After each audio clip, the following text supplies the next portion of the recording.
live, og i dag det er emne 28 kilo lettere på 35 uger, og det er Martins rejse med Fitline. Mit navn er Ingrid Egelund. Jeg er Fitline mentor, og min gæst i dag er Martin Guldborg. I skal høre meget spændende og inspirerende historier, hvordan han tabte 28 kilo og hele rejsen med Fitline. Først og fremmest, jeg vil sige tillykke til dig med fødselsdagen. Tak. Og dem, der vil skrive, altså hilsen, de må gerne skrive, og I må gerne også spørge undervejs. Jeg skal nok tjekke, altså, om der er nogle spørgsmål til Martin. Martin, hvordan kort fortalt om dig selv, og så hvordan starter du? Hvad motiverer dig med at starte din rejse? Jamen, hvis jeg lige skal fortælle lidt om mig selv, så bliver jeg 54 år i dag. Så jeg startede egentlig med Fitline-produkterne, uden at det har noget med vægttab at gøre overhovedet. Og det er egentlig fordi, jeg har en filosofi om, at jo mere godt man kan gøre for sin krop, altså tilføre kroppen, jo længere har vi måske muligheden for at leve, og også være mere sund, kan man sige. Så det var sådan set ikke et spørgsmål om, at jeg skulle tabe mig til at starte med. Det var egentlig bare fordi, jeg synes, at produkterne var virkelig gode, og det her med at få hele vitaminer, mineraler og fiber, alt det hele i sådan en optimal pakke, det var egentlig der, jeg startede, kan man sige. Jo, ikke også?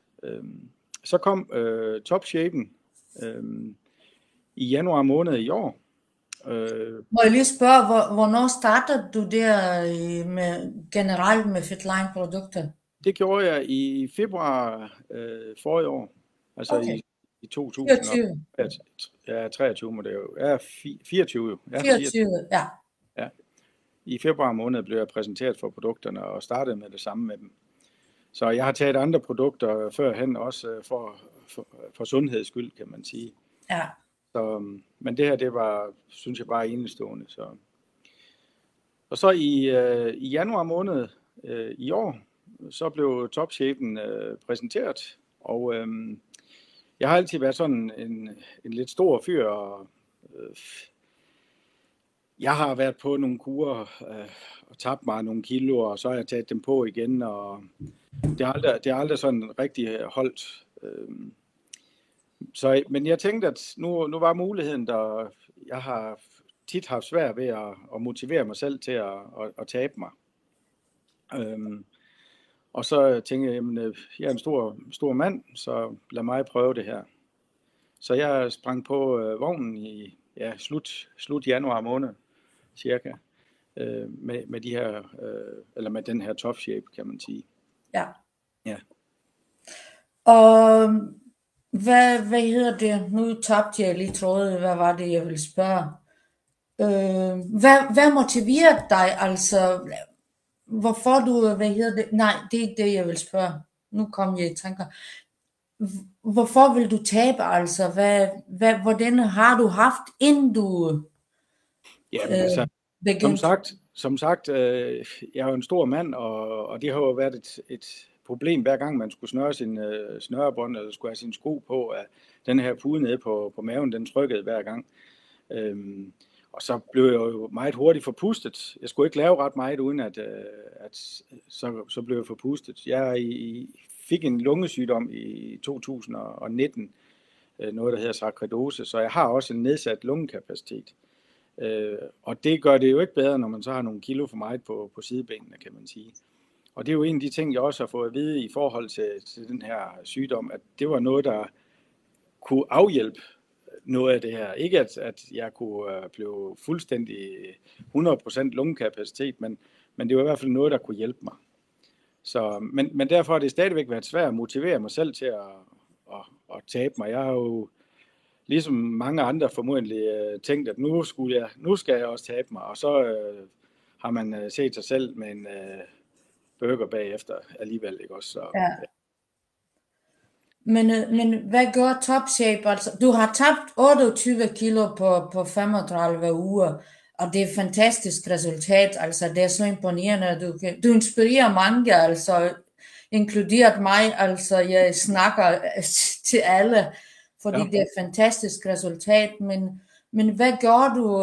Altså, du startede med Topshape, men hvornår begyndte du at tabe? Altså, hvordan startede rejsen? Jamen jeg vil sige, at det kom egentlig ret hurtigt, vægttabet, synes jeg. Jeg startede med, som sagt havde jeg jo brugt vores power cocktail og vores Restorator længe før det her det kom. Så min krop var jo, hvad skal man sige, renset og klar, hvis man kan sige det. Jeg tog så den her D-drink her, så jeg fik renset mit tarmsystem igennem, kan man sige, netop for at kan bedre optage tingene, kan man sige. Det Topshapen den så har gjort for mig, kan man sige, det er jo, at jeg har mindsket det her craving, kan man sige, også hvor man har lyst til at spise chips og lyst til at snolle, og man overspiser jo mange gange. Det har jeg i hvert fald gjort, og det er jo en af de store problemer for mit vedkommende, kan man sige. Plus at lige så snart der kom noget på bordet, jamen, så skulle det udryddes, kan man sige. Det har Topshapen gjort, at jeg har ikke det samme behov. Det er ikke sådan, at jeg ikke kan spise chips, og jeg kan også spise snoller, det er slet ikke det, men det er meget, meget, meget mere begrænset, end det var tidligere. Og hvis man tager den her rejse, så skal man jo ikke tro, at tingene bare dumper ned fra himlen, og alting sker af sig selv. Den her kapsel, den kan hjælpe en med at få en mindre sult. Den kan hjælpe en med ikke at have den samme trang til de her søde sager. Det er i hvert fald en af de ting, den virkelig har gjort for mig, hvor jeg godt der kan stå snoller på bordet, uden jeg behøver at røre ved det. Det kunne det ikke før. Så det er i hvert fald en af de ting, der virkelig har påvirket min rejse. Ja. Det er fordi, jeg er også i gang med det. Jeg taber ikke så hurtigt som dig. Jeg tabte 13 kilo, men det er også flot. Med søde sager, altså det begyndte jeg, at det blev mindre behov, altså da jeg brugte bare, power cocktail og Restorate, altså. Men Topshape, hvad gør det for dig? Er det fordi du er ikke så meget sulten, eller altså, hvad er det rent praktisk gør det for dig? Altså man kan sige, at førhen så havde jeg det jo sådan, at når aftensmaden den blev serveret, eller jeg selv havde lavet den for den sags skyld, jamen så spiste jeg jo 2-3 portioner aftensmad. Og nogle gange så tænkte jeg, der er jo kun en slat, det kan jeg lige så godt lige få udryddet. Det er jo også dumt at smide det ud, ikke også? Oprydning. ja, det er jo det, ikke også? Hvor Topshapen har jo gjort, at det er jo skåret gevaldigt ned. Altså, jeg fylder min tallerken, og så behøver jeg jo egentlig ikke mere. Altså, den giver mig jo en mæthedsfornemmelse langt før, at jeg har været vant til før. Og førhen, der mødte jeg jo ikke den der mæthedsfornemmelse. Det var jo bare, jeg fortsatte jo bare, kan man sige. Det var ligesom, du var ikke mæt. Nej. Eller mærkede ikke på det samme måde. Det var først, når det var sådan, at jeg havde kørt de 3 portioner ned der, og jeg så, hold op. Nu er jeg med. Så du ikke mere. Nej, men jeg tror, det er mange, der oplever det der. Man føler, altså, jeg i hvert fald, jeg kunne ikke være mæt på nogle tidspunkter. Det er ligesom spiser, og så, man overspiser ikke engang, men man har ikke det der mæthedsfornemmelse. Nej. Men hvad med følelser altså i maven, så det er ikke tungt jo. Jeg ved godt, du har tabt 28 kilo, så det betyder rigtig meget, altså allerede der. Men generelt, det er ikke oppustet maven, det er jo ikke tungt, altså som sådan, som før. Altså, 28 kilo, det kan man næsten ikke, hvis man ikke har prøvet, så kan man næsten ikke forestille sig, hvor meget det betyder. Altså, jeg prøvede, da jeg var på 20 kilo i vægttab, og havde 20 kilo sukker i en pose, hvor meget det vejer, så tænker jeg bare, jamen, det har jeg rendt rundt med på min mave, det her. Det er jo helt enormt. Det er jo mange, mange kilo, som du belaster i både ben og det hele med, ikke også? Ja, også indre organer. Indre organer og det hele, ikke også? Og det er jo bare ikke sundt, kan man sige. Nej. Så, Men var så, det mest på maven, altså de der kilo? Jeg har svært, nu kender jeg ikke dig før, så det er nej, kun billeder, jeg så, altså, men der var mest på maveområdet. maven var helt klar, der hvor mine kilo de sad. Ja, Hvad det er, og så selvfølgelig mit hoved. Altså kan jeg jo tydeligt se i dag, at der er sket noget. der er ikke nogen kinder tilbage. Og det er der, men slet ikke som de var i hvert fald. Altså, det er en væsentlig forandring, kan man sige, ikke også? Ja. Ja. Har du prøvet noget andet, altså har du prøvet at tabe på en anden måde på et tidspunkt, eller første gang du prøvede sådan rigtig for alvor? Jeg har jo igennem livet mange gange forsøgt at tabe mig, både med at drikke shake. Jeg har været på suppekurer, og jeg har været på grøntsagskurer, og jamen, jeg har sådan prøvet lidt forskelligt, kan man sige, ikke også? Men nogle af dem er man jo kørt træt i, og på et tidspunkt så var jeg motiveret for at dyrke noget sport og noget, og tabe mig på den måde. Så fik jeg en knæskade, og så gik det over, og så er kiloene bare raslet på siden, kan man sige. Men hvis jeg kigger på mit vægttab nu, og så, altså, det er jo, det er jo mere end 30 år siden, jeg har været nede på den vægt, jeg er på nu. Og ja, det er det, jeg skulle høre, hvornår du vejede det samme som i dag. Ja, det er måske også 35 år siden, Ja. jeg kan gøre det. Ja. Det er rigtig, rigtig lang tid siden, at jeg har været nede på den vægt, jeg er på nu, kan man sige, ikke også? Ja. Men kan du mærke generelt på energiniveau og søvn og altså andre ting, sådan generelt, mærker du noget andet end vægttab? Altså man kan sige, at når man har været sådan en bjørn, som jeg var, når man først får lagt sig på ryggen, jamen så tænker jeg godt, at de fleste de kan forestille sig, hvad der sker. Så knurrer man en hel del, kan man sige. Man snorker. Jeg vil da ikke sige, at der ikke kommer et grønt i ny og næ, men det er slet ikke, som det var tidligere. Det betyder vitterligt noget for ens vægttab, om man har de ekstra kilo. Så specielt når du sover, jamen så giver det jo en anden søvn. Ja. Det har også givet en helt anden energi. Ja. Og så også det der med, at hvis man lige skal springe op ad en trappe eller noget, jamen du bliver slet ikke forpustet på samme måde. Og det har ikke noget med min kondi at gøre, fordi den er sgu lige så dårlig, som den hele tiden har været. Du laver ikke mere sport end godt det før, eller hvad skal man sige? Det gør jeg ikke, nej. Nej. Jeg har overvejet det, men det er blevet dertil endnu. Så. Men det kan godt være, at det kommer. Jeg har været til et land, eller til en produktakademi i dag, og en fortalte kvinde, at hun har prøvet at komme til sport i 4 år. Ja. Men først efter hun begyndte at bruge Fitline, jeg tror hun 1,5 år nu, sådan cirka, så hun fik lyst til at gå til sport. Førhen, du ved godt, ligesom du siger, du skulle tabe, men det er svært at komme i gang, så hun kunne ikke komme med motion, men det er ligesom en anden energi, der kom. Ja. Så det er ligesom, man har lyst til noget andet, og prøve noget andet. Ja.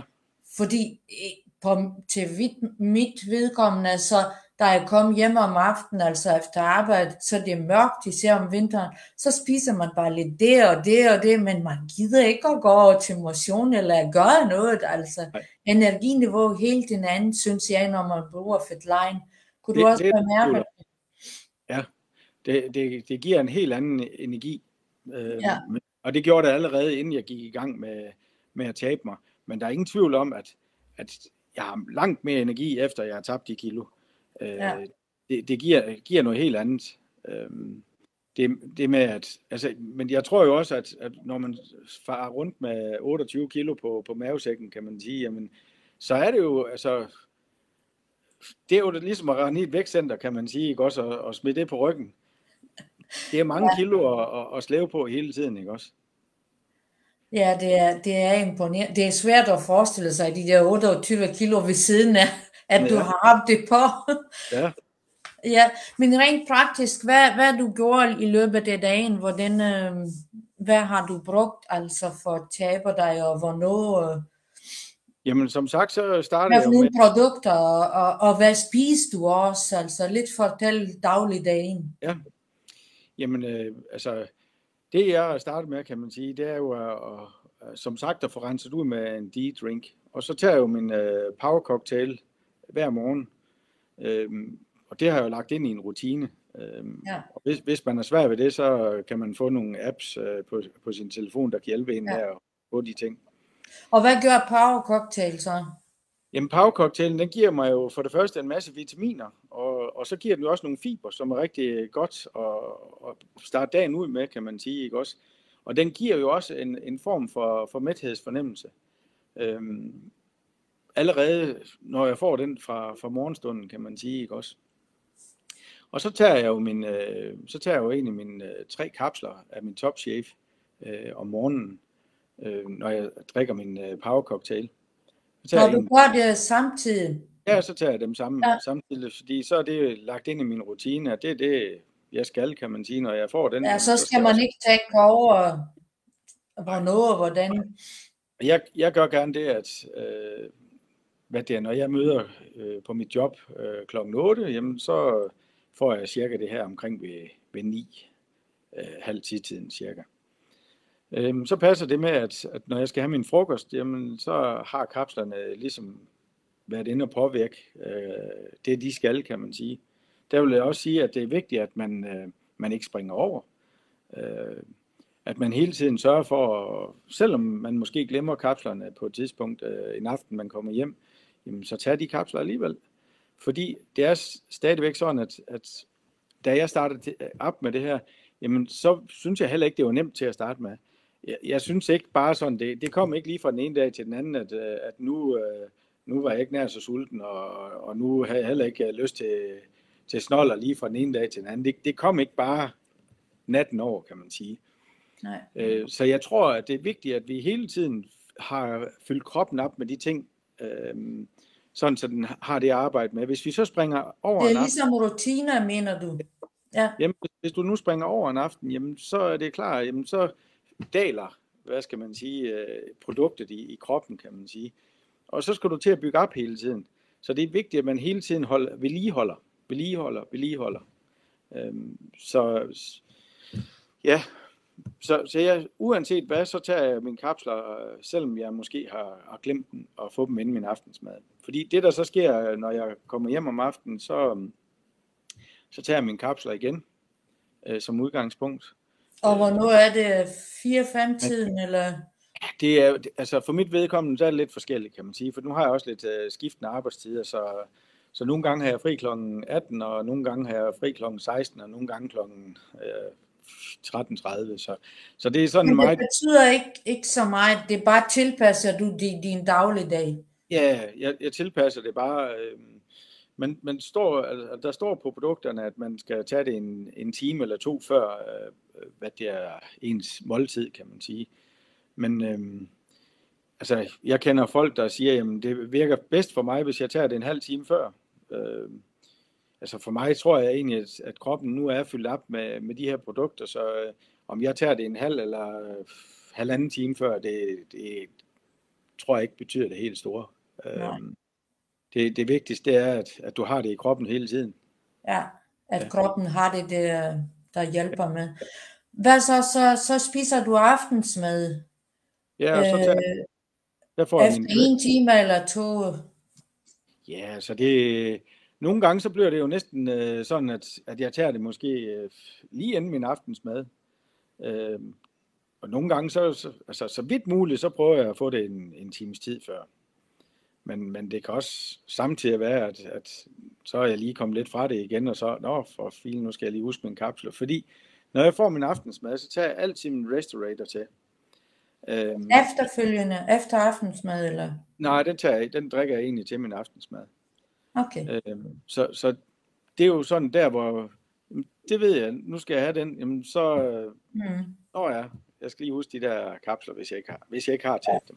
Vi skal lige huske at fortælle dem, der siger, altså kender ikke Fitline, det er mineraler, Restorator, det er mineraler. Ja, det er det. Så jeg kan faktisk lige sige det, for jeg har produkter der, hvis det er. Ja, det er perfekt. Yes. Så, og kan du vise altså, det er sådan en pose til daglig dosis, kan du vise? Ja. Har du det, eller hvad? og det her, det var bare lige for at vise, Ja. det her, det er morgenen. Ja. Så, men ellers så kan jeg i hvert fald lige... Ja, så folk kan sige, hvad det er. Ja, det er en daglig dosis, og det er også det samme med Power Cocktail. Perfekt. Og med hensyn til den, jeg så sidder og snakker om her, Top Shapen, jamen så er det jo egentlig bare sådan nogle kapsler her. Ja, og det er 3 stykker, hver gang. Ja. 3 kapsler om morgenen, 3 kapsler om aftenen. Men hvad spiser, altså i forhold til du spiste før du begyndte at tabe, har du ændret selve kost, eller hvad gør du der? Nej, for mit vedkommende jeg spiser egentlig stort set det samme, som jeg gjorde tidligere. Jeg får sovs, jeg får kartofler, jeg får kød og lidt grøntsager. Men det er ikke sådan, jeg har skiftet mit køleskab ud med en salatbar. Det har jeg på ingen måde. Jeg spiser stort set det samme, som jeg gjorde tidligere. Det kan godt være, at jeg ikke tager så tit på en burgerbar, som jeg gjorde tidligere. Men det skal man også huske. Det her, det er jo en slankekur, man går på. Så man skal ikke tro, at bare fordi man tager den her kapsel, så sker tingene af sig selv. Man er også nødt til lige at tænke lidt over tingene. Og så sige, jamen, jeg behøver sikkert skal på burgerbar hver anden øjeblik, for eksempel. Men jeg spiser stort set det samme, som jeg gjorde tidligere. Men har det været på nogle tidspunkter svært ved det, eller var det sådan ved hjælp af de der produkter, vi har snakket om, at var det sådan let, hvad skal man sige, du skal selvfølgelig tænke på, hvad du spiser, men generelt, altså det var ikke svært at holde det der, nej, eller var det tidspunkter, hvor du tænker, nej. Ja. Altså til at starte med, synes jeg, det var hårdt, kan man sige. Der kunne godt være nogle dage, hvor jeg sådan følte mig sulten tidligere og sådan nogle ting. Altså, men sådan efterhånden, som jeg kom i gang, så er det egentlig forsvundet. Så havde jeg lige en sommerferie, hvor jeg var på ferie i Bulgarien, smut med all inclusive og masser af øl og vin. Og lækkert. Hvor der bare skulle hygges. Og det er jo ikke, altså jeg tager jo stadigvæk mine produkter, det er jo slet ikke det, men der kunne jeg godt lige mærke, at der havde kroppen fået lov til at få lidt mere frit løb, så der var det sådan lige lidt sværere at komme tilbage igen. Så det var lidt ligesom da jeg startede, at så skulle kroppen lige over et punkt igen, hvor man kan sige, at nu har kroppen det der skal til igen, ikke også?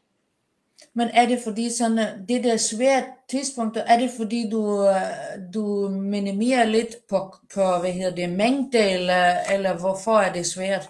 Nej, jeg tror bare, at sommerferien, der tænker jeg, jeg behøver ikke at tænke over noget. Altså, jeg skal bare hygge mig, jeg har jo ikke taget på ferie på en all inclusive for, at vi ikke skal hygge os. Ikke spiser. Ja.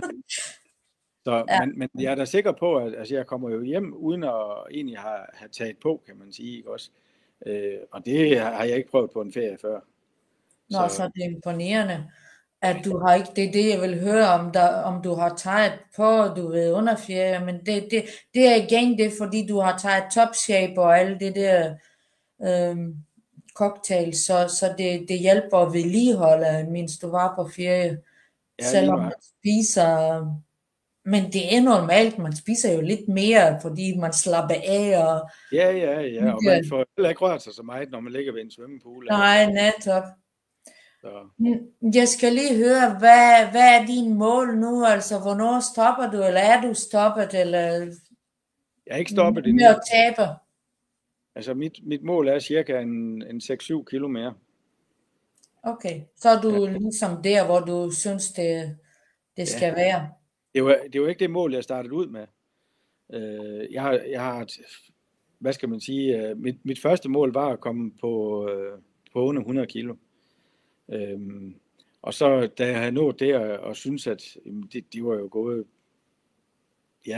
nemmere, end jeg havde forestillet mig, jamen, så er målen jo selvfølgelig blevet mere ambitiøs, og på den måde kan man sige, tage nogle større mål, kan man sige, ikke også?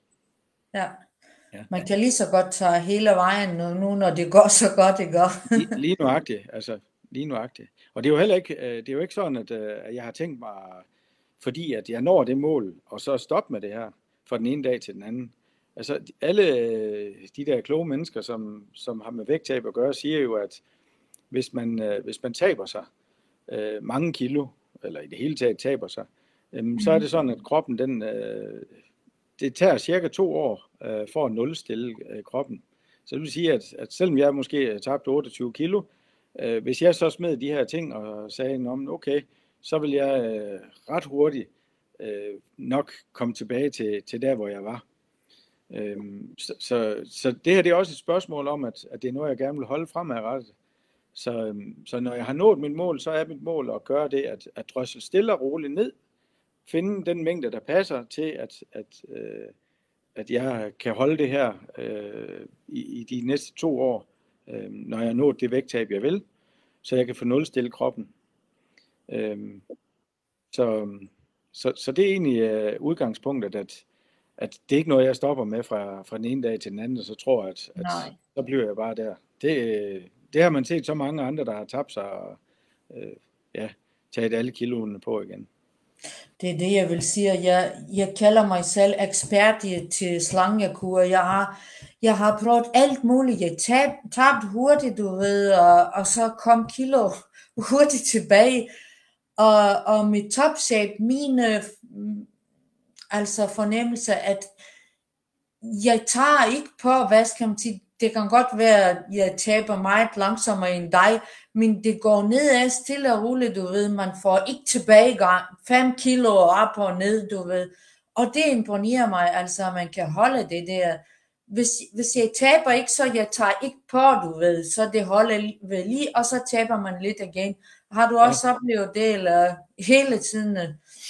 Nej, altså der har der været tidspunkter, hvor vægten den sådan har stået lidt standby, kan man sige, ikke også? Men egentlig synes jeg sådan mere eller mindre, jamen så har det måske kun været et par 100 gram eller sådan noget, men jeg synes ikke sådan, at den har det er gået arbejde på noget tidspunkt. Nej. Det har det ikke.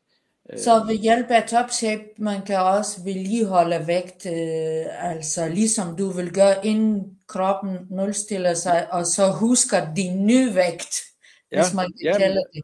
Ja, for at få den nulstillet, ikke også? Altså, så min plan er jo, at når jeg når det mål, jeg gerne vil, jamen så i stedet for måske at tage 6 kapsler om dagen, jamen, så prøve at køre det ned på 5 og måske 4, alt efter hvordan det går. Hvis jeg kan se, at det begynder at stige i vægt, jamen, så må jeg jo skrue lidt op igen, og går det stadigvæk fint, jamen, så kan jeg måske skære en mere væk. Så det er egentlig udgangspunktet, at for at vedligeholde, så vil jeg prøve at skære til og fra, kan man sige også. Nu kom jeg i tanker, vi har heller ikke fortalt Fitline, det er jo holistisk, altså produkt, man tænker om kroppens helhed, altså det er ikke noget, hvad skal man sige, kemisk, hvor vi påvirker kemisk vores krop, så det er derfor, det tager længere tid at tabe for mange, fordi man kan ikke bare på en måned tabe de, hvad skal man sige, store mængder, og det er heller ikke bivirkninger som på de kemiske, medicinske, hvad skal man sige, produkter. Det er jo en af de ting, jeg synes, der er godt ved det her, det er jo netop, at det er naturprodukter. Ja. Hvad det er, jamen, det her det er jo grøntsager ligesom alt muligt andet, og det kan alle mere eller mindre tåle. Så det er jo en af de ting, der er rigtig godt ved det her. Og så vil jeg også sige, at det er jo ikke alle, der taber sig lige hurtigt. Vi er forskellige, og det er også sådan, at statistikkerne siger jo også, at mænd de har nemmere ved at tabe sig, end kvinder de har. Så det skal man også have i mente. Og med hensyn til nogle af dem, jeg har set tabe sig, jamen, så har de jo mange gange startet med at tabe sig i centimeter, og måske ikke så meget i kiloene. Min søster for eksempel har smidt, hvad skal man sige, centimeter, længe før hun begyndte at tabe sig. Det var sådan, at folk de kom og sagde, jamen, hvad har du lavet? Du har da tabt dig. Nej, egentlig ikke, men da hun så begyndte at måle sig, så kunne hun godt se, at jamen, der var faktisk sket noget. Så det er også vigtigt, at hvis man går i krig med det her, at man ikke bare opgiver og siger, at det virker ikke for mig, og jeg taber mig ikke. Og man er nødt til at give det en realistisk chance, kan man sige. Ikke også? Ja. Så man sætter sin mål, og så siger, hvad der sker stille og roligt, altså om det altså, går rigtig vej. Ja, altså følg op hele tiden. Altså, som sagt, når man starter på de her ting, jamen få målt, få vejet dig, få eventuelt hente en app til din telefon, sådan så du hele tiden kan følge med i, hvad er det egentlig, der sker med dit, altså sker der et vægttab? Hvad er du tabt af centimeter, og i den dur, kan man sige, ikke også? Sidste gang, tror jeg målte mig, var det 34 cm, jeg har mistet rundt om mave og bryst. Så det er jo også, det er imponerende resultat. Ja, og det er det eneste, jeg har målt. Jeg har ikke målt mig andre steder, så det er det, jeg har for. Ja, hvor der var mest, hvad skal man sige, tydeligt.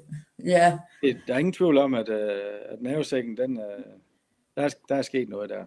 Ja. Hvad vil du sige til dem, der overvejer og måske vil reducere nogle kilo? Hvad vil du, din råd om til dem?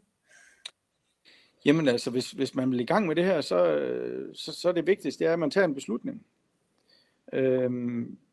Som sagt, det er ikke, man kan ikke bare tage den her kapsel og de andre produkter, og så læne sig tilbage og så tro, at kiloen de falder væk dagen efter, eller natten over. Eller man skal stadigvæk tænke, jeg er på en slankekur.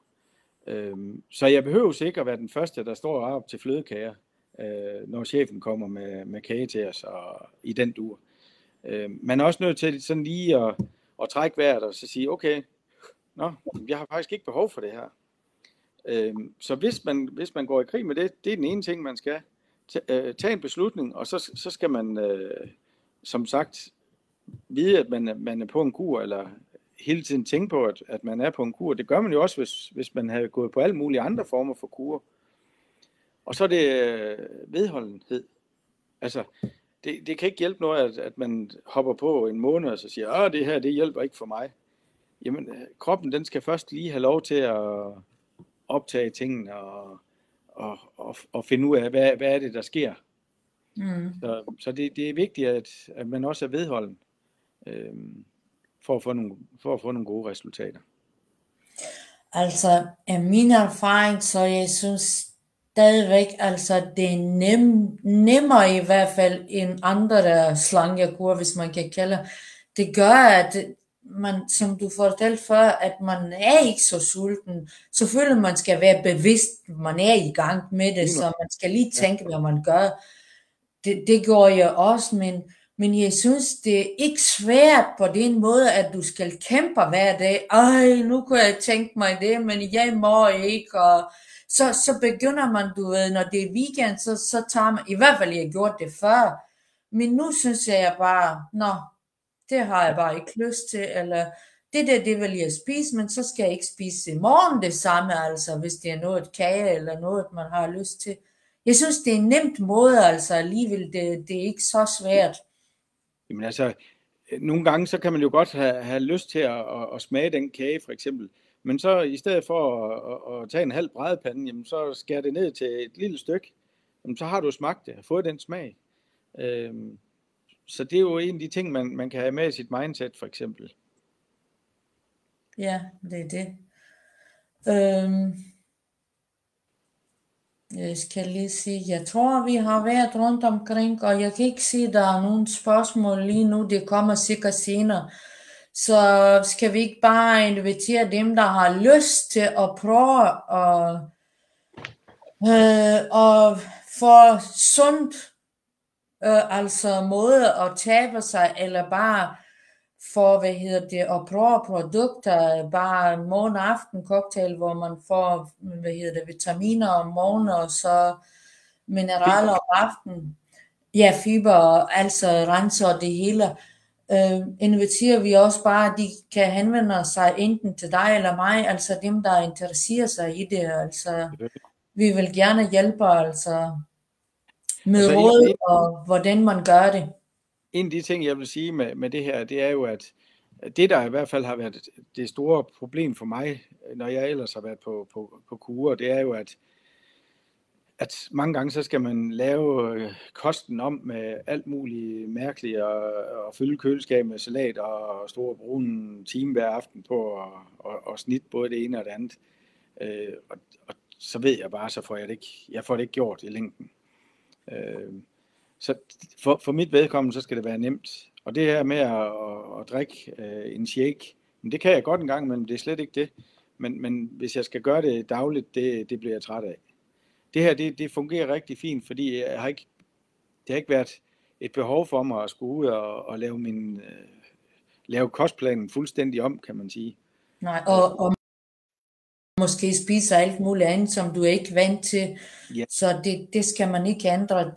Det imponerer mig også, en af tingene, at man kan bare spise de samme ting. Måske ikke i store mængder, men igen også det der med, at, og alt faktisk. Og igen, det er jo igen det der med, at hvis der er kage på bordet, jamen lad nu være med at tage en halv brædepande. Altså tag nu bare et lille stykke, og så få smagt det kage, hvis du vitterligt har det behov, at du ikke kan modstå det, kan man sige. Ikke også? Men det er i hvert fald en af de ting, som kan gøre en forskel. Altså, man skal ikke regne med, at man bare skal fortsætte derudad på, ligesom man har gjort før, og med sådan nogle ting i hvert fald. Men det gør i hvert fald, at du ikke har det samme behov for det. Det har det i hvert fald gjort for mig. Er der andet, du tænker, du vil sige om det, eller? Jamen, altså, jeg synes jo, at eller har vi været rundt jeg synes, omkring? Vi har været godt rundt, men altså, jeg vil sige, at hvis man beslutter sig for at hoppe med på vognen, kan man sige, jamen, så skal man være klar over, at det er ikke bare at tage den her kapsel, men det er hele pakken, fordi det hele er sat sammen med vitaminer og mineraler og fiber og det hele sådan, så at man får det, kroppen har behov for. Og det er også lidt det, der er problemet i forhold til mange andre produkter på markedet, kan man sige, kemiske produkter. Men der får du ikke de her ting. Der skal du ud og have det ved siden af, og have fyldt køleskabet op med frugt og grønt, som du så er nødt til at supplere med. Det hele, det får du her. Og så en anden ting, jeg vil sige, lige nuagtigt i forhold til den her, det er, at der ligger noget i produkter, der hedder Portulax. Og Portulax gør, at det er med til at trække huden sammen. Og det vil sige, at når vi nu taber os, jamen, hvis man har mange kilo på sidebenene, jamen, så kan huden jo komme til at hænge, hvis vi taber os meget. Og der er det i hvert fald en af de ting, det her produkt gør, kan man sige, det er, at det hjælper med at få trukket huden sammen. Lige nøjagtigt, fordi der igen er tænkt over tingene. Der er de ting i, som vi har behov for.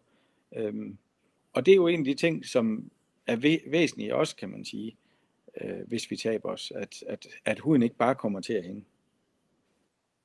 Ja, så det er gennemtænkt hele vejen. Først man...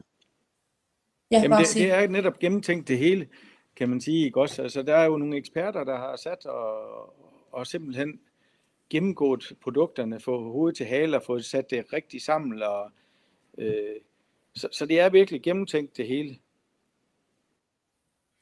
Fordi jeg tænker, først renser man, og så giver man vitaminer og mineraler, så kroppen har ressourcer og arbejder videre med det, og så man giver det drink, altså for at rense yderligere, og så kører det bare med altså man kan sige, at den her D-drink her, det er jo sådan, at vores tarmsystem er jo sat sammen med sådan en masse små femmerhår, kan man sige, som hedder Willis. Og de her hår her, det er en af dem, der optager alt, hvad vi får ned i kroppen af vitaminer, mineraler, fiber og den slags. Og hvis vi bare kører det ud af og med normal kost og den slags, jamen, så bliver de her hår fedtet til. Og det gør, at vitaminerne og mineralerne ikke kan komme til, som de skal. Altså, vi får ikke optaget de ting, vi skal. Ved at vi får lavet sådan en udrensning her, jamen så får vi jo netop renset tarmen af, sådan så de her hår, de bliver fri igen for alle de her fedtstoffer og grimme ting og sager, der ligger nede i tarmen. Sådan så vi netop kan optage alt, hvad vi har behov for af vitaminer og mineraler. Ja, og jeg kom i tanke, at toksiner kommer bare ud, altså udrensning også med toksiner. Og det er sådan, at det er, de kloge mennesker, de siger, at hvis man skraber tarmen for alle de her affaldsstoffer, der ligger nede i, jamen det, der kommer ud i den anden ende, kan man sige, hvis man spiser det, jamen, så er det faktisk så giftigt, at man kunne dø af det. Så det er vigtigt, at vi får renset igennem en gang imellem. Og i mit forløb, kan man sige, her på de uger, jeg har været i gang, jamen, der har jeg nu 2 gange kørt den her igennem, da jeg startede, og så her efter min sommerferie, som sagt, kunne jeg mærke, at jeg var lidt udfordret. Så tænkte jeg, okay, så må jeg lige prøve at få renset igennem igen. Ikke også? En anden ting, jeg måske også lige skal sige for dem, der måske ikke sådan kender produkterne ret meget, det er jo, at på alle produkterne, der er der sådan et lille mærke her. Det er netop det, jeg tænkte, vi skulle snakke om, hvorfor det er godt. NTC, næring til transportcentret, kan man sige. Det er jo sådan, at alle produkterne her, de er jo lavet sådan, så at de er opløselige i vand. Og vi får det med vand. Ganske almindeligt postevand, for guds skyld ikke med brus i, fordi det er ikke godt for kroppen, og slet ikke godt for produkterne. Men i kraft af, at vi får det ind med vand, så optager vi det i kroppen med det samme. Det vil sige, at i løbet af et kvarter til 20 minutter, så har du det ude i hele kroppen. Det betyder også, at når vi tager de her produkter, jamen så får vi maksimal udnyttelse. Vi får cirka, hvad der svarer til 95% udnyttelse af produktet. Hvorimod, at havde vi nu taget en vitaminpille, eller en anden form for pille, jamen så kommer det ned i vores tarmsystemer, ned i syren, ned i mavesækken. Og det gør, at vi får maks 15% udnyttelse af sådan en pille. Og det er der mange, der ikke er klar over. Så det her NTC, som er på vores produkter, som der faktisk også er patent på, jamen det får det ud i kroppen med det samme. Vi har sådan en lille Activizer, nu har jeg den ikke lige ved hånden her, men det er sådan en energibombe. Og dem, der har prøvet det... Hvis du snakker, så finder jeg... Men dem, der har prøvet det her produkt, de kan netop relatere til, at det her produkt, det virker med det samme. Der er mange, der får en reaktion, fordi den godt kan give en lille smule blush, hvis man får lidt for hurtigt måske, eller en lidt større mængde, kan man sige. Hvis man har nogle udfordringer, så kan det godt lige give en lille smule rødme. Og det er der rigtig mange, der finder ud af, i løbet af det her kvarter 20 minutter, jamen så kan de mærke, at produktet det virker. Så det er... Men den der, det er energibooster, kalder jeg det. Så det giver også ekstra energi, og det er stadigvæk altså naturprodukter, det hele, så vi giver gode ressourcer, altså god næring til vores celler, som optages hurtigt, og det er derfor, man får gode resultater generelt. Det behøver ikke at være vægttab jo. Nu snakker vi om, fordi du er bare ekspert i det der, du har gode resultater, men det er jo andre resultater, også kommer lige så gode altså på produkterne. Ja. Altså. Og det er jo sådan, at cellerne, de har jo behov for at få de her ting, kan man sige, ikke også? Og jo sundere vores celler de er, altså du kan jo tage en bil, kan man sige, der kører det ud af, og den er fyldt op med luft i hjulene, jamen så glider det bare derud af, kan man sige. Men hvis det er sådan, at den er halv flad, kan man sige, jamen så bliver det træls det hele. Den kører ikke så godt, og den ligger heller ikke så godt på vejen, og i den dur. Så det kan man sammenligne det lidt med, kan man sige. Så det er vigtigt, at vores celler de får de ting, de skal have, og hele tiden fyldt op, så tingene de bare glider derud af. Og det er også, når jo ældre vi bliver, jo langsommere det hele foregår i kroppen, så jo mindre vi opdager, altså fra med, altså de gode ressourcer, så tænker jeg, altså det er virkelig vigtigt. Jeg plejer at sige over 40, så det er meget vigtigt, at vi husker at give rigtig næring. Fordi i dag vi spiser altså alt muligt, som der ikke så meget gode ting, hvad skal man sige. Problemet er jo, at de grøntsager, vi får i dag, jamen, de har ikke den næring i, som de havde, altså vitaminer og den slags. Altså, hvis du tager en tomat for eksempel, jamen, altså hvis du tager til Spanien for eksempel, jamen, så smager den jo også af noget mere, fordi den har fået noget sol og noget sager, ikke også? Og vi kan også godt om sommeren finde nogle gode tomater herhjemme fornuftigt, men de har stadigvæk ikke de vitaminer, som de havde måske for 50 år siden. Så det er også vigtigt, at man får nogle af de her ting. Jeg kan fortælle, at for mange år siden, da jeg var en ung hvalp, der kørte jeg lastbil sydpå, og vi kørte til Frankrig og hentede bananer nede i Marseille Havn, som var sejlet dertil. Og vi fik dem ombord på lastbilen her, og så skulle man køre med sådan en kølertrailer. Og det skulle cirka være en 13-14 grader, fordi at det måtte ikke være for koldt, det måtte ikke være for varmt, fordi hvis det var for varmt, så modnede bananerne for hurtigt. Og de var lige så grønne som, ja, jeg ved snart ikke hvad, når vi fik dem ombord. Og så skulle de jo egentlig modne hjem over. Men det skulle de jo egentlig have gjort i solen i stedet for. Så de er heller ikke, altså de er jo slet ikke udviklet nok, de grøntsager og frugter og sager. De er ikke modne der, altså, og de er på vej. Så det gør også, at mange af de produkter, vi køber hen i supermarkedet, vi får bare ikke de ting, vi egentlig har behov for. Og det gør man jo med de her produkter, kan man sige, ikke også? Ja, hvis du viser Power Cocktail, hvor mange grøntsager der er, og det indeholder alt det, lidt op, ja, det indeholder alt det der er på tegning, ja. Altså de siger, det er cirka 1,5 kilo frugt og grøntsager i det der, så det er fantastisk, at man kunne minimere og tage, de gode næring, hvad vi har brug for, altså. Det skal også siges, der arbejder 350 eller 400 forskere i PM International for at udvikle produkter. Så det vil sige, at virksomheden selv arbejder og producerer, og det hele foregår i Tyskland. Er det rigtigt? Det er korrekt. Og det man skal huske, det er jo, at når vi snakker grøntsager og frugter og den slags, de ting, der er på den her, jamen, så er det jo sat rigtigt sammen. Så det vil sige, at det er jo fint nok, at vi går hen i supermarkedet og køber en agurk og et par tomater og lidt salat måske af en eller anden slags. Men i den her, der får man sammensat det på den rigtige måde, så man får en bred vifte af mange ting, kan man sige. Plus at man får fra den øverste hylde af, altså det vil sige, at vi får nogle virkelig, virkelig gode produkter med høj vitaminindhold, ikke også? Det er fordi, de tjekker, altså firmaer tjekker, kvalitet på selve råvarer, grøntsager og frugter, de har, stiller krav til leverandører for de rigtige, altså sammensætning, og så tager de gode ting, og det vil sige, ind i de små pakker, det er daglig dosis, hvad vi normalt har brug for. Ja. Og det skal også siges, fordi det er, opløses i vand, så hvis vi har ikke behov for noget, så det bliver ikke siddende i kroppen, det kommer ud af en anden, hvis kan man sige. Ja. Lige.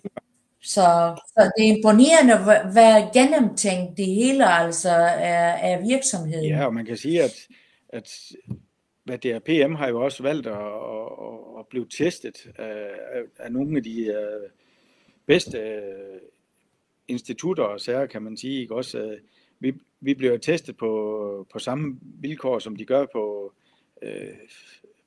medicin og den slags, kan man sige. Ikke? Også, og det er jo slet ikke noget, der egentlig er et behov for her, men det er jo bare noget, firmaet har valgt at sige, jamen, vi skal bare have de bedste kvaliteter på vores produkter, så derfor kan vi også stå inden for de ting, vi laver, og derfor vil vi også blive testet af de bedste institutter, kan man sige, ikke også?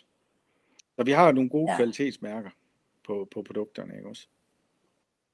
Ja, men jeg synes, vi kom sådan lidt mere i dybden, for at folk kan forstå, hvad det er for noget, vi bruger, og det er lige så vigtigt, synes jeg. Absolut. Men hvad tænker du der? Er det noget, du vil tilføje? Det ved jeg ikke, altså.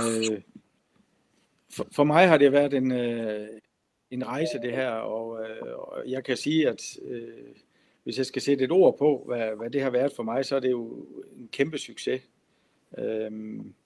Fordi at så har jeg tabt mig en masse kilo, og jeg har fået det bedre med mig selv. Tingene er blevet nemmere. Jeg kan nemmere trække vejret, eller hvad skal man sige, netop på grund af den her sygdom, jeg har, der hedder sarkoidose. Så det har virkelig gjort en forskel også for mig med de her produkter. Så jeg kan kun sige til folk, der har lyst til at gøre noget godt for dem selv, jamen prøv det. Og det er jo sådan, at produkterne her, jamen dem kan man jo få et abonnement på, og hvis det er sådan, at man ikke får det brugt, jamen så kan man levere produkterne tilbage inden for 30 dage og få sine penge tilbage. Og helt op til 90 dage faktisk kan man levere ubrugte produkter tilbage. Så igen viser det jo også bare, at PM, de ved, at de har nogle produkter, der fungerer. Fordi ellers laver man ikke den garanti, som de har gjort. Nej. Det er imponerende. Jeg er imponeret. Jeg plejer at sige, altså man forbedrer livskvalitet. Det er lige meget, hvad skal man sige, hvor det behov er. Men generelt, man forbedrer livskvalitet med de produkter. Altså, jeg er imponeret. Jeg plejer at sige, at de der, som bruger Fitline, de smiler altid, de er glade altid. Altså, det er sådan energiniveau helt en anden, og det smitter jo. Man bliver bare glad. Jeg vil lige sige en anden ting, jeg lige kom på. Det var nu mere i forhold til det her med at få de rigtige ting, altså med grøntsager og frugter og den slags. Det er sådan, at Hjerteforeningen, de anbefaler, at vi skal have 800 gram frugt og grønt dagligt. Det har egentlig været sådan, at myndighederne har anbefalet, det var 600 gram, men man siger egentlig 800 gram. Og jeg kan sige, at der var en familie i tv'et for noget tid siden, som skulle prøve at leve efter de her, og de sagde, og det var kun 600 gram. De sagde, at det var næsten umuligt at opnå de 600 gram hver dag. Uanset hvordan de næsten forsøgte at gøre det. Så på den her måde, så får du altså det, kroppen har behov for, ikke også? Ja, man får dækket. Nu når du siger sådan, at altså vi spiser hjemme meget grøntsager, altså vi spiser alt, hvad skal man sige, varieret, men når jeg tænker altså, så mange salat kan vi ikke spise, at det vejer, hvad skal man sige, over halv kilo, altså 600 gram, det er lidt svært, fordi salat vejer ikke altså så meget, og hvis man spiser en æble, en pære, man spiser jo ikke mere frugt, så det er rigtigt, det er svært at opnå det der. Ja, altså almindeligt. Altså jeg ved i hvert fald med mig selv, at jeg vil aldrig få spist 600 gram frugt og grønt. Det vil jeg simpelthen ikke. Nej. Så skulle det være fordi, at der var en, der stod og snittede salat, og jeg bare kunne gå hen og fylde i hver eneste dag, men jeg tror stadigvæk ikke, jeg kunne nå det. Nej, det er lidt svært. Men jeg vil bare sige tusind tak for det spændende, altså fortælling om din rejse, og jeg vil ønske held og lykke med din sidste, hvad skal man sige, etape, eller hvis man kan kalde det, med de sidste kilo, og så vedligeholdelse bagefter.